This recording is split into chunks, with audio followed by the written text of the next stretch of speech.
All right, we are live and we have a special treat, a special guest today. I'm super excited to have my buddy Ryan Lundquist, SacramentoAppraisalBlog.com, Sac Appraiser on Twitter and Instagram.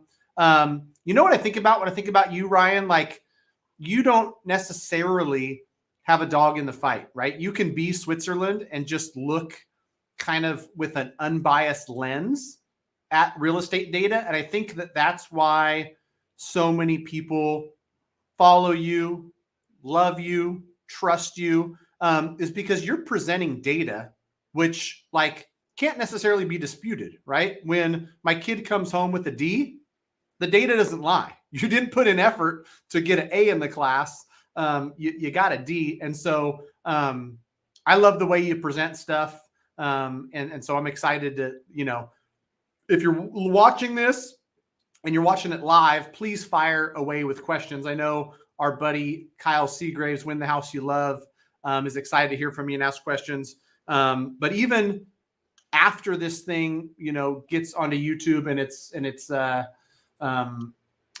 past recording, leave your questions, concerns in the comments, and we'll try to answer those. Long-winded introduction. How you doing, Ryan?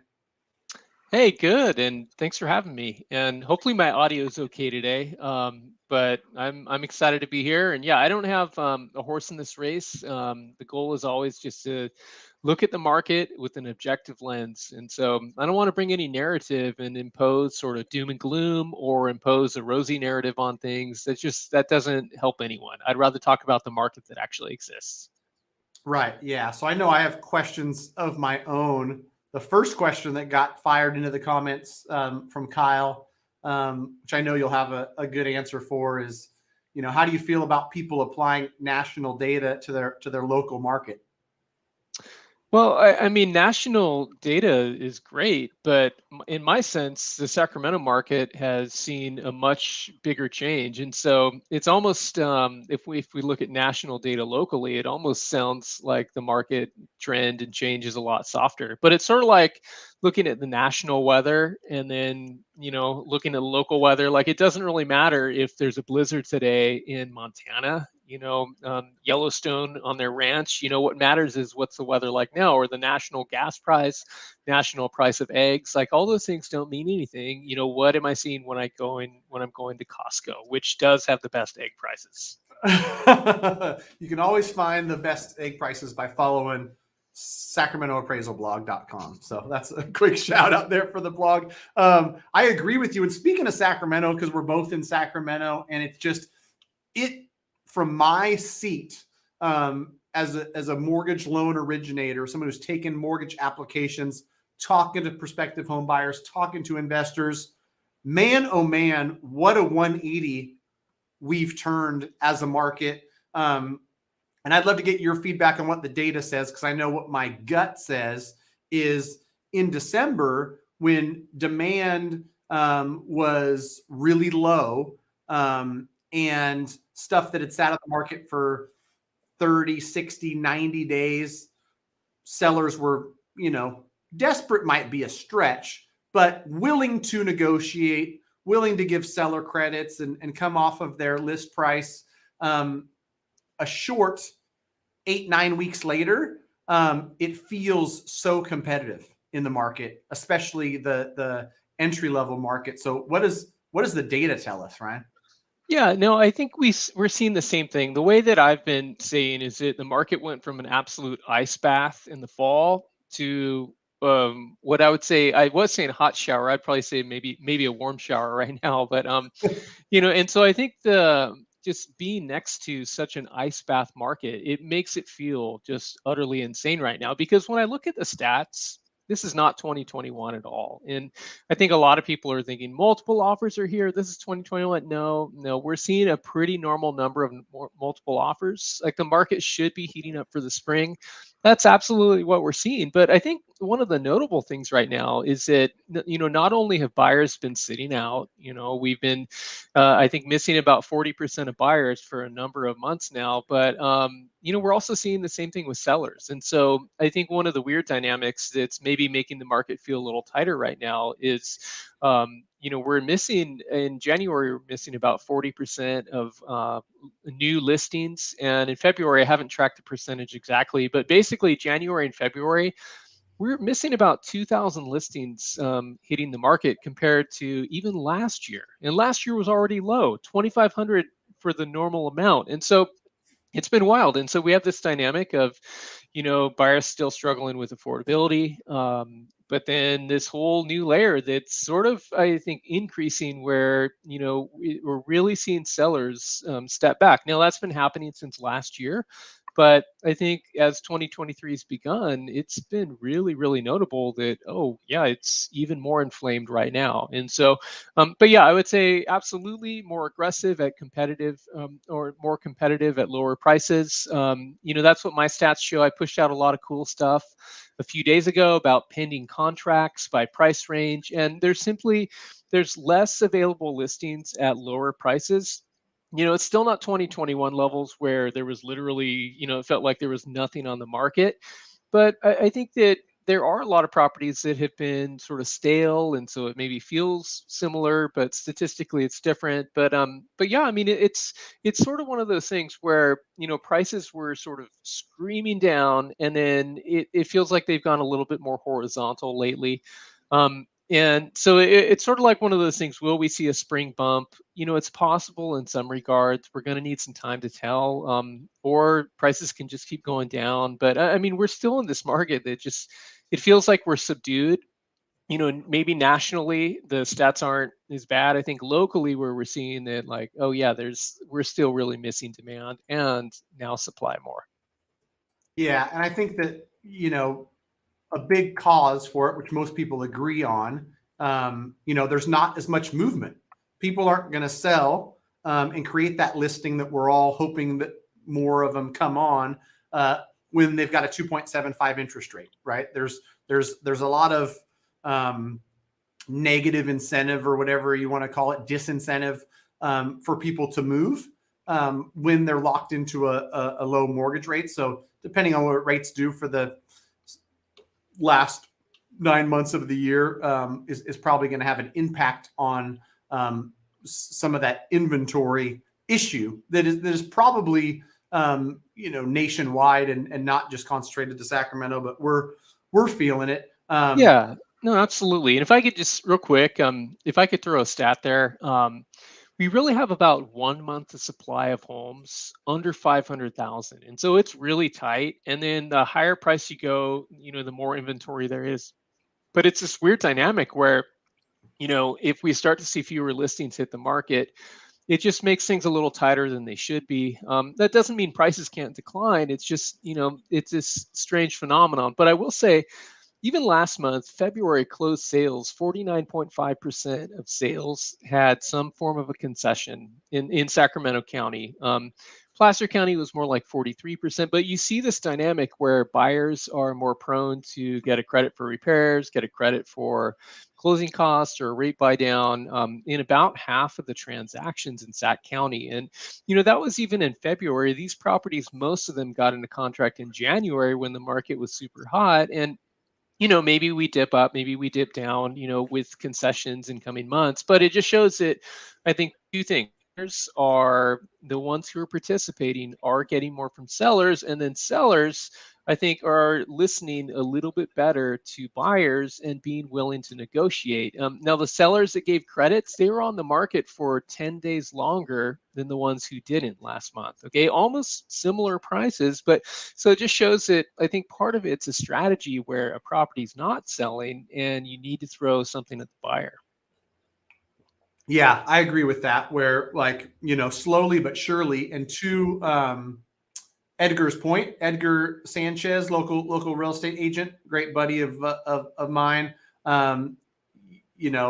Buyers have gotten over the culture shock of the higher rates, and I think sellers have kind of gotten used to the market gotten educated through their real estate agent or through whatever means to kind of navigate what is a very different real estate market than last year, the year before, because, locally it's going to behave different everywhere. And so you've got to have somebody in your corner who's able to give you honest feedback, no matter what side you're on, buy side or sell side.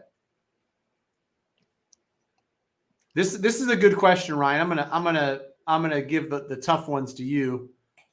How do you answer the all too common question, should I buy right now? Most people, continue to flame me in the comments because my answer or any real estate agent is always going to be buy right now. That's what some people think of me. Yeah. I get plenty of comments on it, but how do you answer this question?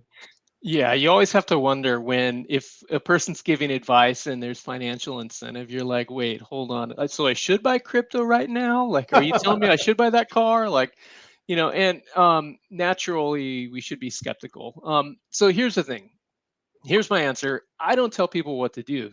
Buy or don't buy. I think part of just an adult decision is to make your decisions, be confident in your decisions, and when it comes to housing, I would just say be comfortable with the mortgage payment. Realize that prices could go down, okay, and you've got to be real with that. And look at your lifestyle. Does it make sense for you to invest or to buy or whatever you're going to do with your current lifestyle? And so I think you really have to weigh all those things. But I think the question is subjective, because a lot of people in 2012, it was a fantastic time on paper for a lot of people to buy when the median price locally was $160,000, right? A lot of people couldn't though. And so it just shows that prices were really low, but lifestyle wasn't lining up with the market. Now, yeah, I mean, we just started to decline heavily last May. I think that there's room left for us to go down. We'll see what the market does. I don't get to create the rules. Okay. Here's my thing. If we're missing 40% of buyers, then something has to give in order to bring the buyers back. And I think the X factor is being able to afford the market through either rates going down or prices going down or a combination of both. All right. But should you or should you not? I mean, that's sort of like, should you have a mullet? Should you have a mohawk? Should you go bald? I mean, I don't know. I think it's a really personal decision. Not trying to be coy, but it's always my answer. And sorry to get awkward with mullets. I always have to fit something in about mullets. That's my favorite part, man. Is Ryan's analogies, right? Like I will never forget the hot pocket analogy. For anybody who hasn't heard it, I got to give credit where credit's due to Ryan, where he very accurately described a real estate market, which a lot of people could probably relate to, comparing it to a hot pocket. Because you'll have spots in the middle that are ice cold. You'll have stuff around the edges that's hot and will burn your hand. And that's how many markets can behave. You could have entry level, sub 500,000, hot. It'll burn your hand. There's 9 offers on a house within the first 48 hours. In that same market, there's an ice cold $2 million listing that's been on the market for 197 days. So yeah, keep the analogies and the creative stuff coming, buddy. I love the flavor. What's good, mortgage and real estate community? Joey Garesi, still my buddy, even though I couldn't help but rub in Sacramento Kings victories over his Oklahoma City Thunder. He's a good sport, and so he's letting us have our little time to shine, Ryan, after 17 years of not making the playoffs as Kings fans. It's been rough. Yep. He's got a specific question regarding appraisals, which since you're a licensed appraiser, you could weigh in on this one. How do desktop appraisals compare to full traditional appraisals? No, that's a really good question. And I think this is something that we absolutely have to watch. Fannie Mae recently came out last week and talked about, sort of a new era is here where it's not exactly clear what they're going to do, but in mid-April, that it sounds like to me what they want to do is have more of a hybrid appraisal product where an appraisal would essentially do the appraisal on the desk without going to the property. Now, but what's different about a traditional desktop appraisal where I might just do a valuation based on information I can gather from right here in front of my computer, What's different about what Fannie Mae wants to do is it's a model where someone else inspects the property. They send photos and a sketch or whatever to the appraiser, and then the appraiser does sort of the value part, so to speak. And so, what's the difference? I mean, there's a difference in methodology. Can there be a difference in the overall value? I think that's what we're going to see in the marketplace, and that's only going to be a question that can be answered as we see this model play out. When I'm doing a traditional desktop, though, and I'm not going to the property, then there's assumptions that I have to make about the condition and the location and different things that I might not be able to see in person. And so there's all those disclaimers there. I think that a full traditional appraisal is a product where, you're going to get more details. Now, sometimes if someone's doing a refi, there's probably an advantage if if it's a fixer and the appraiser doesn't go in, but is that good or bad? I think the market gets to decide. Cool. Thanks for that.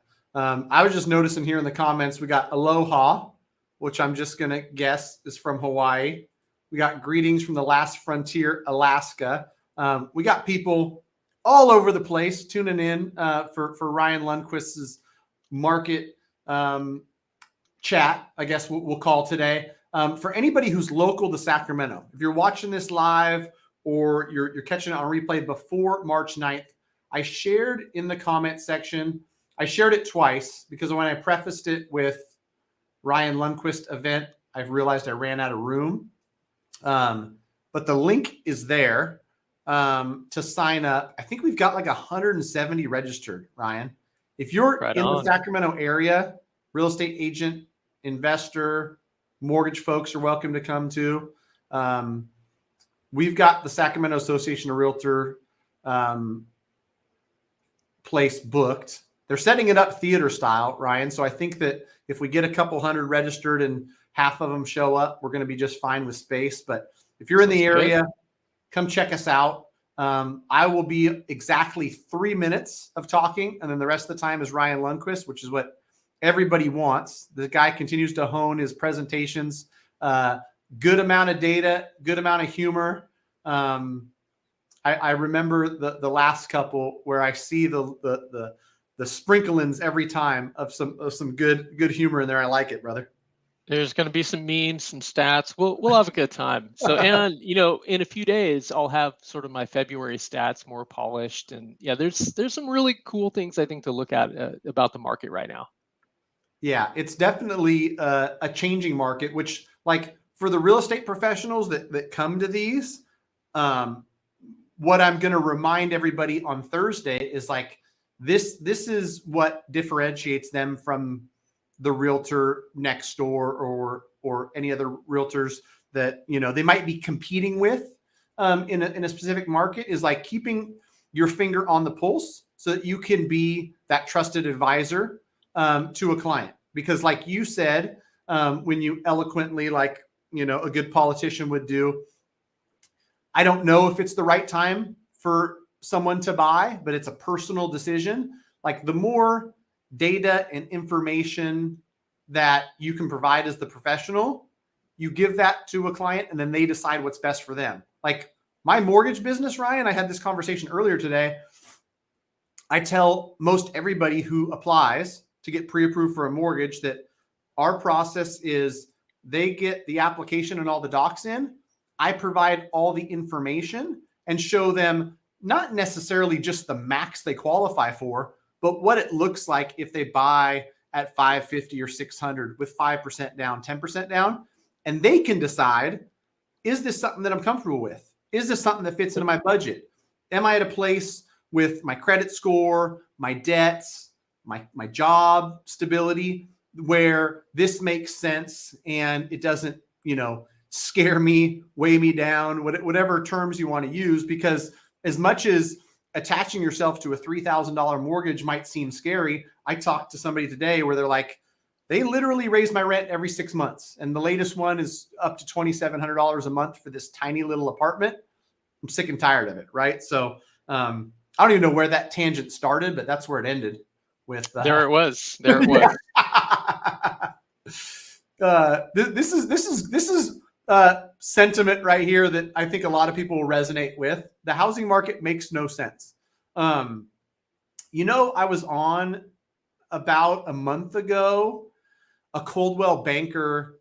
They had an economist come and speak on a Zoom to all the Coldwell Bankers nationwide, and he provided some really good, you know, charts, kind of how you present, Ryan. And something that I found really, really interesting was if you look at historical data for months of inventory and then month over month home price appreciation or depreciation, like throughout the last, I don't know, 60, 80 years, the more inventory there is, the farther you were to the bottom left of this quadrant where home prices were declining, 0.5% a month or 1% a month, when things were really declining back in '08 and whatnot, like it was most significant. But then up in the top right of the quadrant, when there's 1 month, 2 months of inventory, you see appreciation. And it's like all these dots are along this line, this band, and then you see, like you talked about, 1 month of inventory, yet month over month home price depreciation. It's Yeah. literally like a market that's never existed before.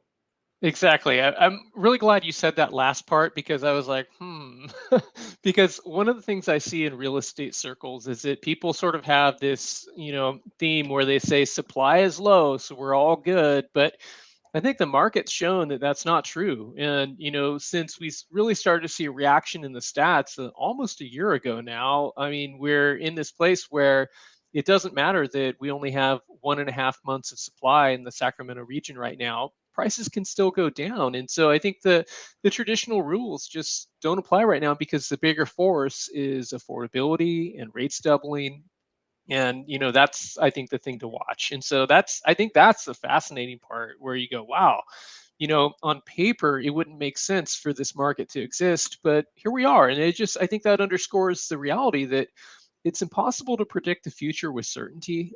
Some people are so certain about absolutely everything that's going to happen, and the reality is we need time to see the trend. Even though we might have good ideas, we ultimately need time. Yeah, there's a lot of people that have predicted 14 market crashes over the last 7 years. So Yeah, yeah. Or think about, like, in January, my DMs were blowing up with, so many people going, rates are going to be 5.5% in a few months. We've hit the bottom. We're going to rebound, and then it's like silence right now. I'm not getting that pushback when I'm sharing stats or people going, well, but this is going to happen, because I just think, well, but we don't know. And if that happens, and if the Barry Habibs of the world are right, wonderful. But at the same time, we just have to concede that we can't control the future, and we can't speak about the future in a way where we have sort of this crystal ball that actually works. Like, sometimes people get lucky, sometimes they're right, sometimes they're super smart, and sometimes stuff happens that I think nobody expects. yeah, I just keep putting predictions out there, and eventually some of them are right. So Yeah, that's good. If you say something long enough, you'll be right. That's a good way to do it. come May 10th, there's going to be some economic data that shows inflation is on its way down and mortgage rates will trend down. And by June, you'll see mortgage rates with a 5 handle. Mark my word. Somewhat joking, somewhat serious with that, but nonetheless, right? Like, nobody's got a crystal ball. I concur with that. What's up, y'all? Alex Radoni, local Sacramento guy. A popular question too, especially in California where ADUs are gaining popularity. How are you or appraisers in general treating properties with ADUs or appraising post ADU build? No, that's a good question. And gosh, I'm searching for some stats. I want to say Capital Public Radio just pushed something out today about ADUs. Too bad I don't remember who saw it. But yeah, first I'll say this: that the ADU laws in California have made a really big difference. I think there were something like 16,000 ADUs approved, last year. Although that seems low from their stats, but anyway, with and without an ADU, I mean, it comes down to comps that have the feature and comps that don't. What's the sort of price difference? Okay, now this bad boy might have cost $200,000 to build, but what are we seeing in the comps? What are these properties with the feature actually selling for? That's what speaks to value. Now, to an investor, they might look at this place and say, I'm going to hold it for 10 to 15 years, and they're going to get, more of a marathon of rent each month out of this place. But the appraisal question is, what is it worth right now as a buyer sprinting to the market, not an investor holding, for X amount of time, that, and so those values may not line up. But I think that's the real key. And appraisers have to consider things like the size of the ADU, obviously the neighborhood, the quality of construction. I think too, the size of the main house really matters. Imagine a 1,400 square foot house, then with an 18, with, excuse me, an 800 square foot ADU. I mean, that's a significant addition. But imagine a 4,500 square foot house with a 300 square foot ADU. It's like that's only going to add so much. It's going to be very much accessory to the value, but in a situation where the front house is small, I mean, man, that could make a much bigger difference. And so, I think there's all those factors. It's sort of like a puzzled approach where appraisers have to sort of, look at all these things together as they assign value and as they come up with the value. Yeah, and from my seat, I've seen all kinds of variations. To your point, a 4,000 square foot house with a 400 square foot pool house. There's only so much that somebody's willing to pay for that pool house. Where an example I saw recently was a 1,280 square foot East Sacramento home on a big lot that got two 1,200 square foot ADUs added. It literally turned it into a triplex. And that's how the lender, appraiser, and everybody looked at it and compared it to, because that's what it behaved like, right? Was a triplex with three different rentable properties on it.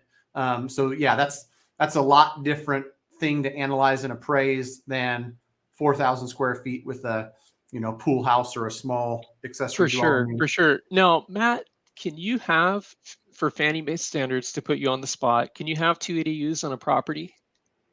Not if you want to consider it like single family plus ADU, but Okay. this one was able to go conventional financing as a triplex.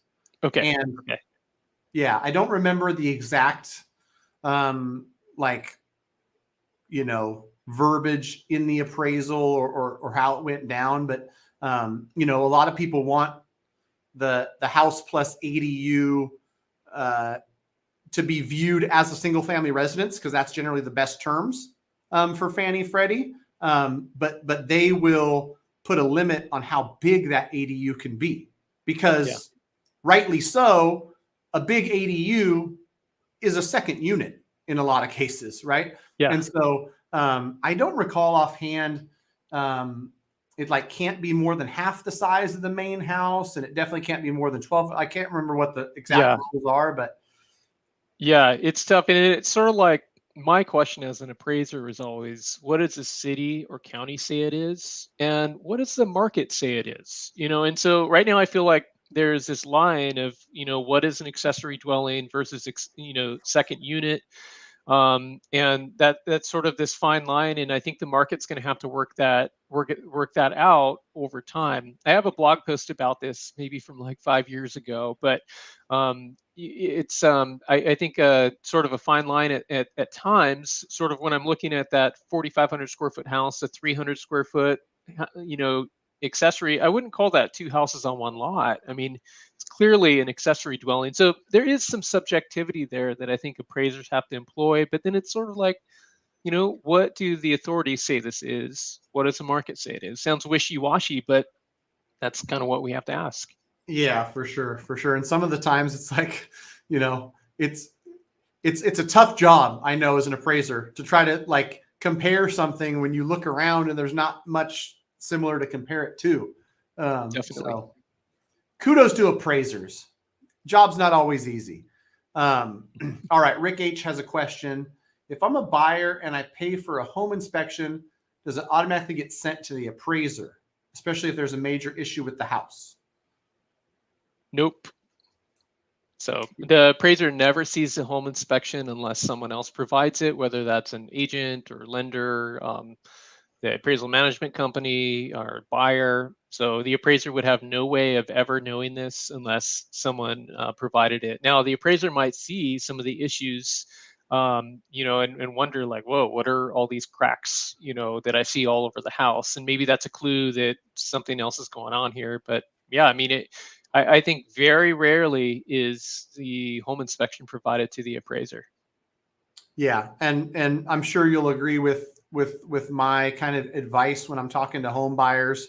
The appraiser's got a lot of work to do, and they're not going to get into the details and dig as deep as a home inspector is. So it's a good idea to get a home inspection. That home inspector even too will look at a lot of different functions of the house. And if there's a roof issue, might tell you, get a second opinion from a roofer. If there's an HVAC issue, hey, you might want to have an HVAC guy check this out. Sewer issue, get a sewer inspection. But the appraisers coming out there, measuring visual inspection and running comps, they're not necessarily going to figure out or point out problems unless they're glaringly obvious. So when you're buying a house for your own, I guess, protection, you want to make sure you have a home inspection.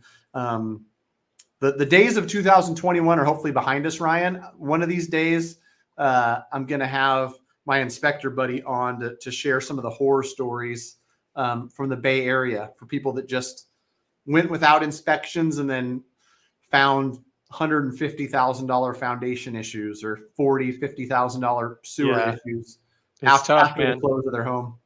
It reminds me of that Netflix show, Married at First Sight, where people get matched up and then they get married without knowing each other. And I feel like that's exactly what happened in the housing market. And maybe it'll work out, but it doesn't feel so good, in the aftermath. But I've sympathized with buyers because that's what they kind of had to do at the time, to get something accepted. But was it wise? Probably not. Was it practical? Yes.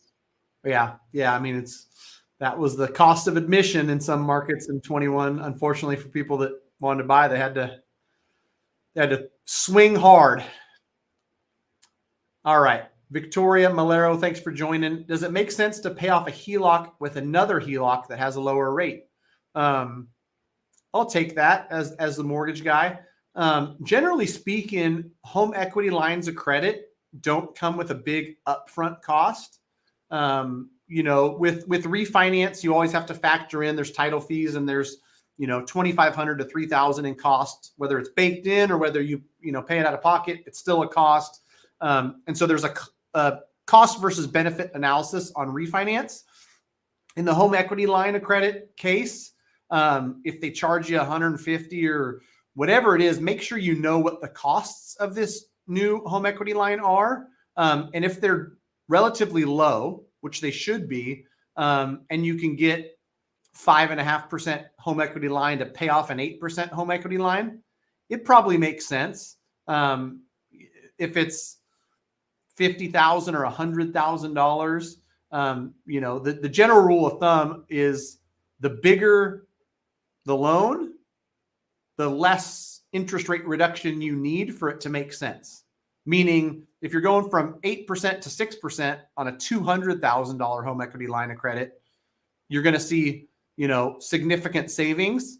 If you only owe $32,000 and you're doing that same 2% reduction in rate, it's not going to be as big a difference in payment. So if it costs you $1,000 to do it, you might have to weigh cost versus benefit. Long-winded answer, but hopefully that helped, Victoria.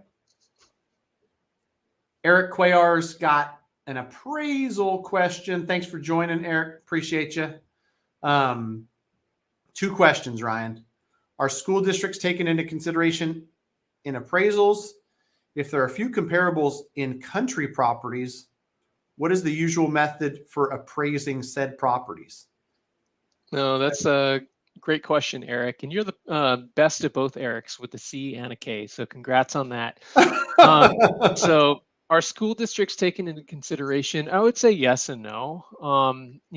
School districts, any benefit or detriment, so to speak, is sort of baked into the comps, right? And if I'm choosing comps in the neighborhood and they all feed into the same school district, then it's really a non-issue, right? But where we have to be careful is if I'm choosing comparable sales that look really similar, but they're, half a mile away and it feeds into a different school.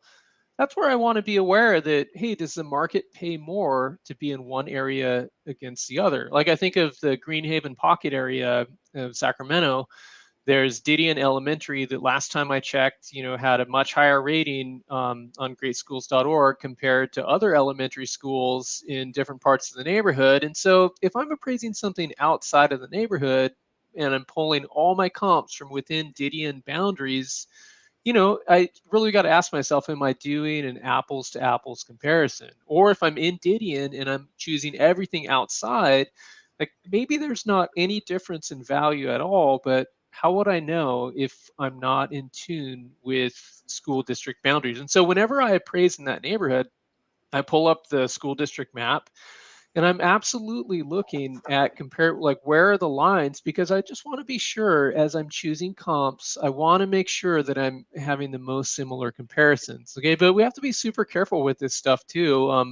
In valuation, we don't want to, get something high or get something low because we think, well, school ratings are so much better here, but it gets interesting with what makes a school more highly rated, and so got to be cautious there. But in terms of country properties, what's the usual methodology if there aren't any comps? Well, I'd say that there are comps somewhere, and maybe the comps are older sales. Then we have to figure out, how has the market changed? Has it gone down? If the median price has dropped by 15%, like in the county, well, what does that mean locally here? And we might be able to see that by current listings and current pendings, withdrawals. Maybe there's competitive areas that, are a little bit further out, but there's always some data somewhere. It's just, we don't have the benefit of a ton of stuff out there. And so whenever I appraise something in Wilton, there are fewer sales in the community of Wilton, but I've never felt like, gosh, there's absolutely nothing, because I could at least see more rural parts of Elk Grove. I could see other rural parts to the south in Sacramento County. Like there's some data where I can wrap my mind around, what are buyers doing in areas that, are more outlying, where there's acreage. And so, nothing wrong with using older sales, nothing wrong with using competitive communities. There's got to be something somewhere. If it's really, really rural, that's not my domain. I don't know. I would have a methodology on paper for what to do in Arkansas when there's like one sale in a year. I don't appraise in those markets, so I would defer to my Arkansas colleagues, so to speak. Sweet. That's good stuff. But the only 2 cents I want to put in there is I know some parents who've got kids in Didion school district, and Didion is highly desirable. So if I were to guess, there's a premium paid for homes in the Didion school district. But I'll leave it to the pros, the appraisers, to pull that data and verify or discredit whether that's the truth. Jason Walter, another local guy, local real estate agent in Sacramento. Thanks for popping in, Jason. What are you doing to start posting videos onto YouTube again? Oh, when are you going to start posting videos on YouTube again? Oh man, when the pandemic first happened, I was doing a weekly video and I was having so much fun. I need to get on that at some point. I need to get more organized. I'm just so maxed out. I can't believe how many speaking gigs I have right now. And so I can't do all things. And so I just need to get more organized. But I will say this. I had some health issues come up about a couple years ago, and YouTube was one of the things that I just cut out. I said, I can't be all things to everyone. I can't do this. And so that's been the sacrifice. And so, but I don't know. I miss it. I need to get out there somewhere. So, but you and Matt, what you guys are doing, I don't know. Maybe I can just come on your shows. Yeah, I know that the amount of data analysis and stuff that Jason does, his audience for sure would dig them some Ryan Lundquist. So I'm gonna rubber stamp that collaboration for sure. Ryan Lundquist on the Jason Walter show. You guys let me know when Ryan's going live with Jason. I'll tune in for sure. All right, Art T, thanks for joining. Appreciate you. What distinctions are there with a home qualifying for conventional cash only versus FHA 203K from a loan or appraisal standpoint? Who you want to go first, Ryan, or you want me to go first on this one? Sure. I mean, yeah, cash only can, obviously qualify for anything. Those terms there aren't any standards, but FHA 203K, it basically, I mean, it can be in any condition, but the appraiser is saying, here's what needs to happen to bring it up to minimum FHA property standards. And maybe the owner has some other repairs that they can pad on there too. And so the appraiser is going to, value the property, I believe as if those things were repaired. It's been so many years since I've done a 203K. They disappeared from the market.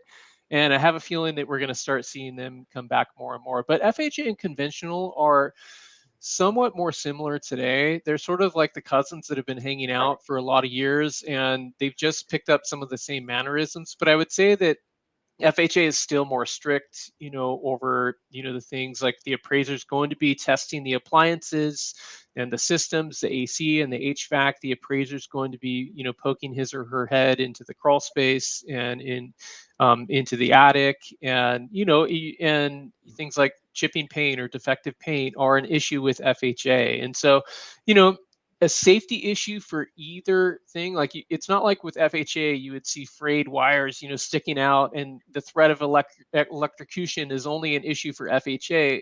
Any safety issue is probably going to come up with about any loan. And that's why I think sometimes people are like, no, FHA only focuses on safety. And I go, no, that's really not true. That's going to show up everywhere. But, basically though, the FHA 203K, I think, is a little easier because the property can be a total junker. It's almost like it doesn't matter so much what's there because it's going to have to meet the minimum property standards and be able to pass FHA at the end of it. And, that's, I think, the real focus. And so, I wouldn't be concerned at all about, issues that might not meet conventional standards because all those things will have to be repaired. So what do you think, Matt? I mean, you probably have something to offer there. Yeah, well, I'm glad you mentioned it. The difference, between conventional and FHA is really not as big as people think, because I'll get, real estate agents that are on the list side, like, oh, this one's FHA, stuff's going to be called out. And I remind them, like you did, that, I'm seeing the same conditions that need to be reinspected or fixed on both of those. Right? Sure, FHA's got a couple nuances where the crawl space and certain things are going to happen there where it might not happen on conventional. But if you've got, a staircase that's crumbling, it's going to get called out on both loans, on both the appraisals for conventional or FHA. And so not as big of a gap as people think. And then I also agree with your assessment of 203Ks are likely to come back, albeit a really small segment of the market. They disappeared completely because people want to sell houses in 14 days and, everything was cash. Or I'm going to step back because I know you're going to hit me with the stat that only 15% is cash. 18%. Vast majority of the market was quick close, conventional, above ask, some cash, some of that stuff. So I had to rephrase that before I got myself in trouble with the guy who's got the stats. But,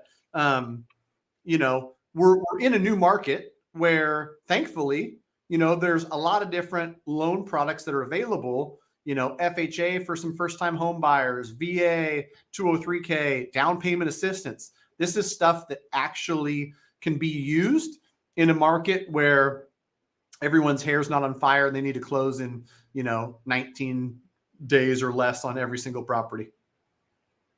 Definitely. And I think that, with FHA mortgage insurance going down, we could see a rise in FHA. So far in 2023, we have seen a little bit of an uptick, and that's even before any saving on mortgage insurance. And I don't know if this is true from loan officers, that conventional is getting more expensive. And so it just could be, I would say for agents at least, position yourself for more first time buyers utilizing FHA financing. This is a thing where I think a lot of things are colliding right now to, where it just makes sense to say, yeah, I need to speak the language of the market and what's available for financing and who's going to be buying.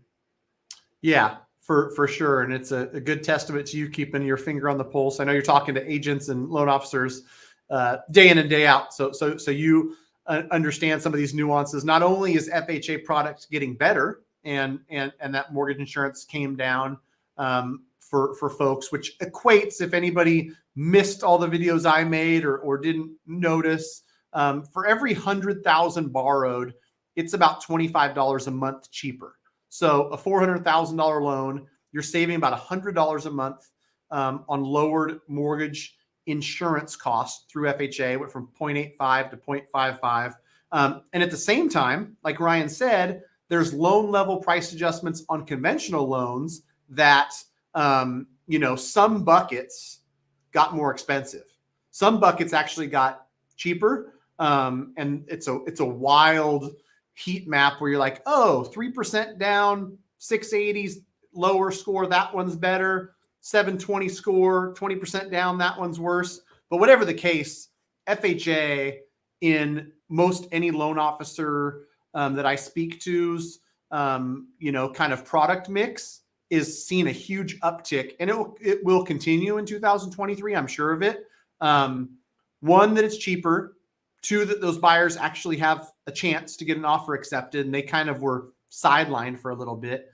And it's a product that fits for a lot of first-time home buyers, which, demographically, that 32 to 36-year-old or whatever the numbers point to for first-time home buyers, that FHA loan works well for a lot of them. All right, Eric was saying very good info. Wilton is the area. So good to see some local folks on here with us. All right. Flash of light. Thanks for joining. Do you think automated valuations account for length of ownership of current owner? For example, I've seen properties owned for 20 plus years that are outdated or a lot of deferred maintenance. I honestly don't have any idea. I'm not on that side of things. And, I don't know what the automated valuation models are doing and when an appraisal waiver happens and an appraisal is not needed.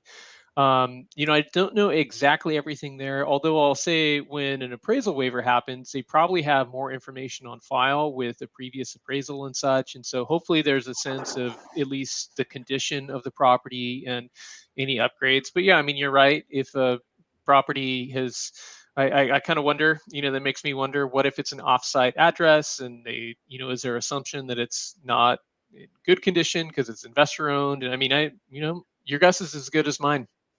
Yeah, it's an interesting thing because, from my perspective, if there's something in the algorithm or in there that says, oh, this owner's owned it for 38 years, therefore it should be worth 2% less. Well, they could live in there for 38 years and have done 400,000 in upgrades. I know somebody, Ryan, this is totally unrelated to anything. But great guy, great neighbor of mine, will never see this, so I can talk about him. Inherited a house from his mom. And I live near Sac State, where, the average price is about $500,000 for all intents and purposes.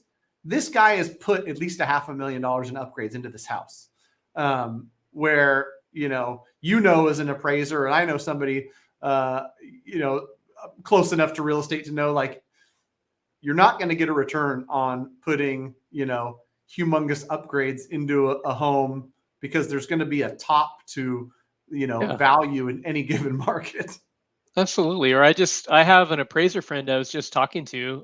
I feel like I could say this here because it was at least in a Facebook thread that I had, but he installed an $80,000 pickleball court in his house, and he absolutely loves pickleball. And you know what? He knows that he's not going to recoup that. There's no one who's going to pay that amount more, but he gets one life, and I think he's crushing it, and I'm excited for him. Awesome. Um, Yeah. I will say real quick, flash a light. I think this does underscore, though, the rules of an algorithm can show bias, and they can, and I think one of the critiques of, the human appraisers right now, which is fine, I'm okay with the conversation, talking about racial bias and different forms of bias, but we have to realize that what about the algorithm that can perpetuate bias that's baked into the data already, or that can show bias based on whatever rules and how much weight it's giving, to different features of the property. And so,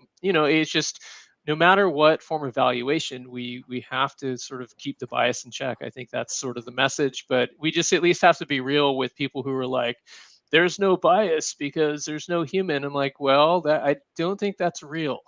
Yeah, for sure. I love analogies so much, Ryan, and I feel like this could be on a future slide of yours. Art T, thanks for this gold one. Talking about over upgrading, you said it's like putting rims in a new paint job on a 1990 Honda. So when I read this comment and I laughed, I envisioned you on stage giving one of the presentations you do, showing a 1990 Honda, probably spinning rims and a paint job, and reminding people that, like, no matter how much the rims and the paint cost, a 1990 Honda is only going to be worth so much, right? Yeah, And absolutely. And I'll say, it remind my first car, '89 Sentra, baby. Yeah. nice, So nice. Yeah, I had an I had nice rims too. Yeah. 89 Oldsmobile Cutlass Calais. So Nice. yeah, Nice. yeah. That thing served me well. That thing got a lot of miles. I drove that thing all over Mexico when I was studying in Mexico through Sac State. That's Oh, another story for another podcast, probably. qué bueno. Que bueno, que bueno. Joey Garessi, have lenders started pricing in the new loan level price adjustments for conventional? The answer is yes. And even though Fannie and Freddie come out and they say, here's a future date for loan level price adjustments, lenders price it into their rate stacks, to their pricing in anticipation of that. So the short answer, Joey, is yes.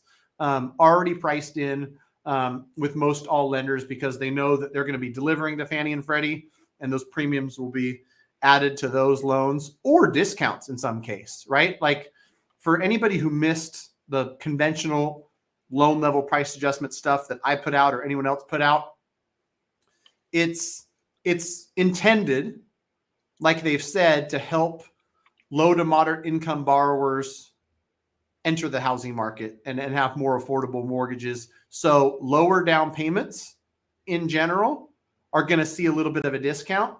The larger down payments are going to be a little bit more expensive. And so go back to those videos if you want to. I think on one of them I brought the heat map up and kind of showed where we're going up and where we're going down. But yeah, conventional loans and the pricing around conventional loans has changed, some for the better, some for the worst. Any parting words, Ryan? I want to make sure that people know SAC Appraiser on Twitter and Instagram, all kinds of good stuff there. They know where to find you at SacramentoAppraisalblog.com, which I got to catch up. I don't know if I've caught the last blog. I'll go read it. Hey man, I appreciate your support. No, I'll just say that, like I always say, the market is always moving. There's always something new to say, and we have to be careful about imposing a narrative on the market. And so when we only see things through a doom lens or through rose-colored glasses, sometimes we're missing the trend. And I think a lot of people think that nobody's buying today, and that's not true statistically. Okay. But what we want to watch ahead, okay, we've been missing about 40% of the market. And what we want to watch is for a bottom in volume at some point where this number at 40% starts to be a little bit less. Okay, February actually was a little bit lower. I don't want to say that we've bottomed out after, 1 month though, okay? But what we want to do over time is to slowly get buyers back as things become more affordable. Okay. I don't think that we've arrived there yet. We have some time to go in Sacramento. But that's kind of the gist of what we want to see, every single month, and just keep asking ourselves, who are the players, who is buying, who is selling, and it's just a fascinating ride. So, and Yeah. I can't wait for hey, on Thursday, I think there's so much to talk about. We're gonna have a good time. We're gonna have some fun. Yeah, I can't wait, man. I can't wait. I'll see you Thursday. We'll continue the conversation, and I'm looking forward to fun and informative speaking gig from the one and only Ryan Lundquist on Thursday. Thanks, brother.